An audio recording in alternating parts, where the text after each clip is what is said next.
धन सम्पत्तिको पछाडि भाग्ने महिला र शौकमा हराएको पुरुष, यी दुवै कहिले वफादार हुँदैनन्। किनभने जहाँ शौक सीमाभन्दा बढी हुन्छ त्यहाँ वफादारी बिस्तारै मर्न थाल्छ। जुन महिलाले केवल पैसा मात्र देख्छिन् उहाँले मान्छेको मन कहिले बुझ्न सक्दिनन्, र जुन पुरुषले हरेक महिलामा रुचि राख्छ ऊ कहिले कसैको पनि हुन सक्दैन। यस्ता सम्बन्धहरू प्रेमले होइन फाइदाले बाँधिएका हुन्छन्, र जब फाइदा सकिन्छ त्यो सम्बन्ध पनि चुपचाप सकिन्छ। आजको समयमा धेरै मानिसहरू मायाभन्दा बढी भ्याल्यु हेर्छन्, तर साँचो कुरा के हो भने भ्याल्यु होइन, फिलिङ नै रिलेसनसिपको आधार हो। याद राख्नुहोस्, सम्बन्ध त्यही बलियो हुन्छ जहाँ लोभ कम हुन्छ र समझदारी बढी हुन्छ।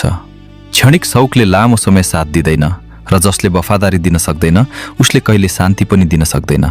त्यसैले सही मान्छे छान्नुहोस्, सही भावना बुझ्नुहोस्, किनकि गलत व्यक्तिसँग बिताएको समय तपाईको जीवनको सबैभन्दा ठूलो घाटा हुन सक्छ। यदि यस्तो सन्देश मन पर्छ भने फलो गर्नुहोस् र शेयर गरेर अरूलाई पनि सम्झाउनुहोस्।